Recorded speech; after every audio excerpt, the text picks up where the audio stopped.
Reconquête amoureuse et mensonge. Beau et gros débat que nous lançons aujourd'hui avec en toile de fond 3 motivations particulières qui poussent votre ex à vous mentir. Quelles sont-elles? Je vous explique tout ça dans cette vidéo qui commence juste après le jingle.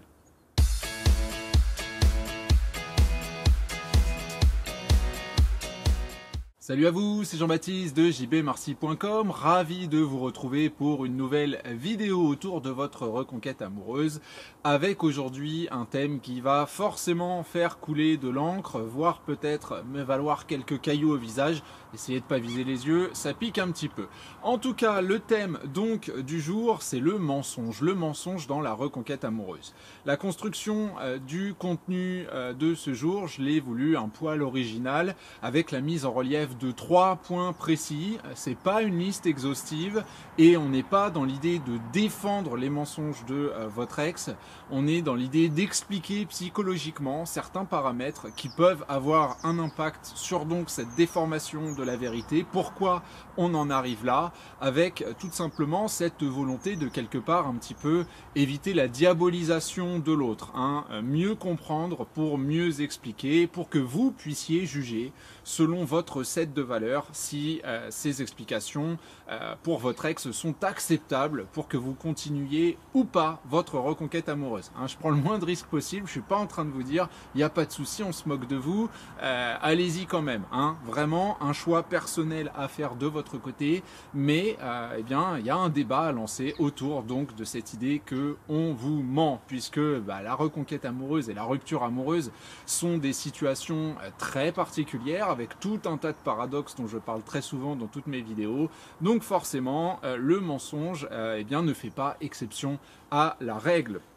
Donc, expliquons un petit peu les raisons des mensonges qui vous sont balancés, que ce soit des mensonges sur le fait qu'on ait rencontré quelqu'un, que ce soit des mensonges matériels, que ce soit, enfin vraiment quelle que soit la situation que vous pouvez rencontrer, c'est pas ça qui va m'importer dans ce contenu, c'est encore une fois la motivation qui se cache derrière. Le premier point que je voulais mettre en relief, je lui ai donné un nom un petit peu particulier, j'ai appelé ça la procrastination conflictuelle. Ce que j'entends par là, c'est très simplement cette idée que, comme on venait de le statuer, la rupture étant déjà quelque chose de difficile, étant déjà par définition un conflit, j'entends pas qu'on se met des coups de fourche dans les yeux, là encore j'ai un truc avec l'œil, ça doit être bizarre, mais en tout cas c'est pas ça que j'entends par là. Ce que j'entends par conflit, ce sont deux positionnements antinomiques, deux volontés qui ne vont pas dans le même sens, et forcément quand il va y avoir des discussions autour de la rupture amoureuse, on va pas forcément être d'accord, puisque l'une des deux personnes aimerait une reconquête et puis l'autre est dans son pacte et va nous dire que non, ça va pas le faire. Donc ce conflit là, c'est pas quelque chose d'agréable. Ce n'est pas agréable d'être laissé de côté, ce n'est pas non plus agréable de rompre. Pourquoi? Parce qu'on sait encore une fois que l'on va faire du mal à la personne qui est face à nous, qu'on va le ou la décevoir, et que du coup il risque d'y avoir des haussements de ton, si vous voulez. Donc ce que je vais appeler la procrastination conflictuelle, c'est cette idée que j'ai pas envie de vous dire la vérité tout de suite. On verra plus tard, on prendra les conséquences quand elle viendra, mais là tout de suite j'ai pas envie de rajouter de l'huile sur le feu. Je vais me dire que vous êtes sans doute déjà bien en souffrance, vous annoncez qu'effectivement je ne vous aime plus et qu'effectivement j'ai rencontré une autre personne et puis qu'elle est plus jeune, plus riche, plus grande, plus belle, plus tout ce que vous voulez que vous, ou que c'était bien la personne que vous soupçonniez, ou que je me doute que déjà, ça va noircir mon tableau, et puis 2, qu'est-ce que vous allez faire de cette information? Vous n'allez pas trouver ça juste, vous n'allez pas trouver ça agréable, ça va pas améliorer grandement notre échange, donc oui, je peux avoir cette tendance sur le moment, et sous le feu du questionnement notamment, à renier la vérité, ce qui s'appelle un mensonge, absolument. Il peut y avoir des mensonges aussi par omission, cette idée que je ne vous dis pas tout, je ne vous le dis que véritablement quand vous découvrez délivré l'épreuve 2, mais si vous êtes dans cette recherche d'informations, je vais avoir tendance à avoir un positionnement qui va être un positionnement défensif pour ma propre carcasse. Évidemment, il y a absolument, comme sans doute c'est ce que vous reprochez à l'autre, une notion d'égoïsme, mais par peur des conséquences immédiates, cette procrastination conflictuelle peut effectivement se matérialiser avec donc cette idée que je verrai plus tard. Et puis, à bien réfléchir, c'est sans doute des choses que vous avez faites étant plus jeune ou même au travail, quand on vous dit c'est vous qui avez fait ce dossier-là avec cette erreur-là. Non, et puis vous vous dites je vais peut-être trouver une solution vite fait pour régler le dossier avant que ça parte en cacahuète. Et puis s'il n'y a pas de solution, et là on vous qualifiera effectivement de personnes ayant dissimulé cette vérité. Donc ça c'est une des explications, un des critères pouvant effectivement pousser donc votre ex à mentir. La deuxième solution, qui est l'une des solutions les plus courantes, les plus fréquentes et aussi les plus acceptables, c'est l'idée de protection. Là encore, on est basé sur l'idée de culpabilité. La mienne si je suis votre ex et puis la vôtre, si vous voulez. Il y a cette idée que je ne veux pas vous faire plus de mal. Je ne veux pas me faire plus de mal. Pourquoi vous donner une information qui va, là encore, créer quelque chose d'extrêmement compliqué? Et oui, dans cette situation, je vais sans doute avoir cette tendance à tenir mon mensonge le plus longtemps possible. C'est même pas que je veux, comme dans la première idée, ne pas avoir affaire aux conséquences, en tout cas aux conséquences immédiates, c'est vraiment cette idée que je sais que ces informations vont créer quelque chose d'extrêmement négatif en vous, vont avoir une tendance, un impact qui peut être destructeur. Et là, on comprend, si vous voulez, encore une fois, que c'est motivé par un certain égoïsme ou une empathie envers vous, mais on est plus dans la conception de ce que la conséquence va créer, si vous voulez, en termes psychologiques. Et je vois beaucoup de gens qui, par protection, ne vont pas avouer les choses. Et puis, dans le mensonge par protection, il y a aussi cette idée que c'est souvent suite à des questions qui vont être des questions un peu trop précises de votre part. Et moi, je me rappelle de cette idée-là quand j'ai rompu avec mon ex-compagne, quand j'ai rencontré ma femme. Alors évidemment, la situation est pas belle. Je pars en Suède, je rencontre quelqu'un, je reviens le soir même, je romps, donc pas contente. On me demande si j'ai trouvé quelqu'un. Alors je le dis, oui, effectivement, et puis j'essaye de malgré tout minimiser les choses, bien qu'il n'y a pas eu de tromperie, il n'y a pas eu de passage à l'acte, il n'y a pas eu ce genre de choses. Il y a eu des bisous, quoi, si vous voulez, mais il n'y a pas eu de consommation de la chair, pour appeler ça comme ça. Mais l'idée, c'est que derrière, en fait, je suis parti à Rome et j'ai rejoint Elena sur place. Et pendant ce voyage-là, mon ex, je crois qu'elle m'a appelé quelque chose comme, je sais pas, 25 fois, quelque chose comme ça. Et au début, très sincèrement, j'ai menti. Où t'es? Je suis pas là. Je lui ai pas dit où j'étais. Au bout de, je sais pas, 10-12 appels, je lui ai dit que j'étais à Rome. T'es avec elle? Non, je suis avec des potes, etc., etc.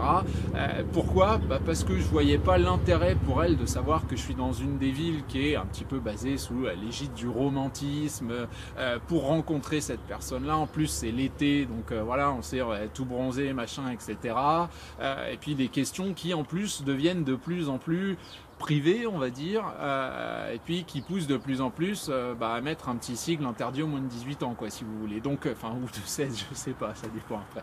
Mais vous voyez l'idée, si vous voulez. Donc, plus les questions étaient détaillé, en tout cas voulait du détail, voulait une réponse apportant du détail, plus moi j'ai voulu protéger la personne, parce que je me suis dit je vais pas t'envoyer une vidéo quand même, quoi, je veux dire, il y a un moment tu vas te faire mal pour rien du tout. Oui, nous avons rompu, oui, je suis désolé de te faire du mal, mais cette personne-là, là à l'heure actuelle m'attire et j'ai envie de construire quelque chose, en tout cas de découvrir quelque chose avec elle. Et je sais que dans mes discours, effectivement, il y a eu des mensonges qui sont pour le coup des mensonges de protection. D'abord parce que je voulais pas que ça explose, et puis deux, par soin de sa propre image. J'avais pas le sentiment d'être un enfoiré, parce qu'évidemment quand on part, même si la situation paraît ignoble à la personne qu'on laisse de côté, on a toujours quelque part ce qu'on va appeler des circonstances circonstances atténuantes. Moi, je sais que les miennes, c'était le fait que notre relation ne fonctionnait plus et qu'au cours de cette dernière, il y a quand même eu des tentatives de suicide. Donc forcément, ça m'a rendu un petit peu moins amoureux, hein, on va être honnête. Cela dit, au moment de partir, je lui ai quand même dit c'est pas de ta faute, c'est moi, quoi. Alors c'est vrai et c'est pas vrai, c'est un peu de protection, un peu de mensonge, un peu d'arrondir les angles parce que je veux pas qu'elle saute par la fenêtre au moment où je lui dis. C'est une personne que j'apprécie énormément malgré tout. Donc on se rend compte que l'idée de vérité, c'est quelque chose de très très très discutable. Selon le positionnement, si vous voulez, hein, selon la situation dans laquelle on se retrouve, dire la vérité, c'est pas toujours si évident que cela. Et oui, on peut vouloir protéger la personne qu'on a face à nous. La troisième idée, alors elle est plus matérielle, peut-être plus égoïste, mais finalement elle peut vous être bénéfique aussi. C'est l'idée de sauvegarder un avantage. Alors c'est peut-être un petit peu plus un Gargamel, hein, très clairement. Mais encore une fois, l'intérêt peut être réciproque. Ce que j'entends par le fait de sauvegarder un avantage, ça va de tout, hein. Vous pensez peut-être à l'argent ou à la manipulation, à ce genre de choses, mais pas nécessairement. Ça peut être, cette idée de mensonge peut être justifiée par le fait que on n'a pas envie que notre communication avec vous soit très mauvaise, on n'a pas envie de devenir votre ennemi, même si on fait quelque chose qui n'est pas, que vous allez considérer comme, encore une fois, ignoble, inacceptable, etc. etc. Je vais prendre un cas qui est dur à entendre, c'est pas parce qu'on vous trompe qu'on vous déteste, par exemple. Bien évidemment que y a le fait de cracher au visage de la notion de couple. Je suis tout à fait d'accord avec vous, mais c'est pas parce qu'on fait ça qu'on souhaite la destruction de la personne laissée de côté et que pendant qu'on est avec la tierce personne avec qui on s'acoquine, on est en train de se frotter les mains avec un petit rire sardonique, avec la queue fourchue et les petites cornes, quoi. Hein. Pas nécessairement.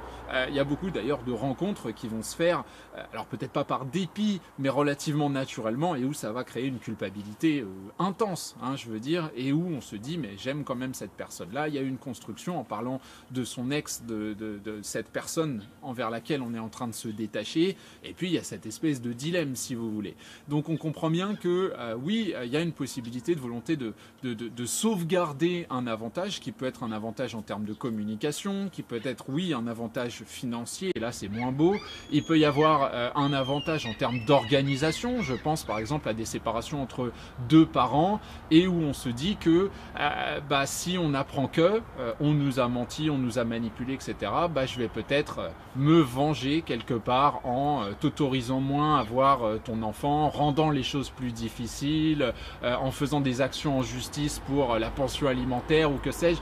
Comme je vous le dis, hein, dans mes chaussures, on en voit vraiment de toutes les couleurs, donc ce ne sont pas des cas à part ou des cas incroyablement étonnants, ce sont des choses que malheureusement je vois relativement souvent.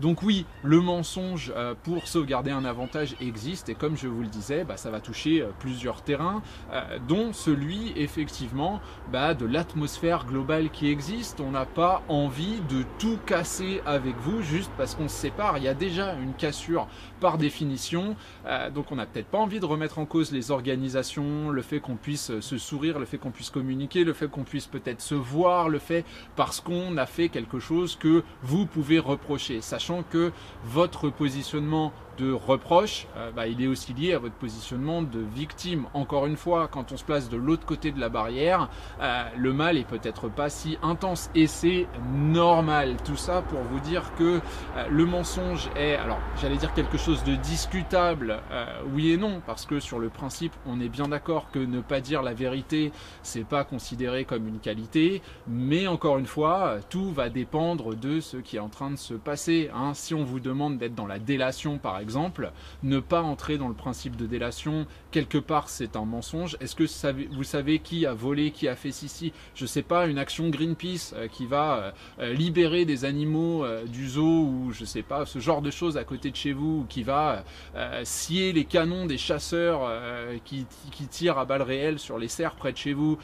Si la police vient vous demander si vous savez qui c'est, et qu'effectivement un de vos voisins est impliqué et que vous le dénoncez pas, quelque part vous êtes un menteur ou une menteuse, hein, vous ne dites pas la vérité, mais en même temps, votre égide, ce sera la défense de la cause animale. Donc le mensonge, là, pour le coup, est extrêmement discutable. Et encore une fois, mon but n'est pas de défendre votre ex, mon but c'est simplement d'apporter un débat autour de ce principe-là, parce que je veux vous pousser à dépasser un petit peu le bout de votre nez, à pas simplement être dans le constat du on m'a menti, c'est un enfoiré, donc ceci, donc cela. Qu'est-ce que j'ai à y gagner? Pas grand-chose, hein. C'est véritablement pour vous, pour améliorer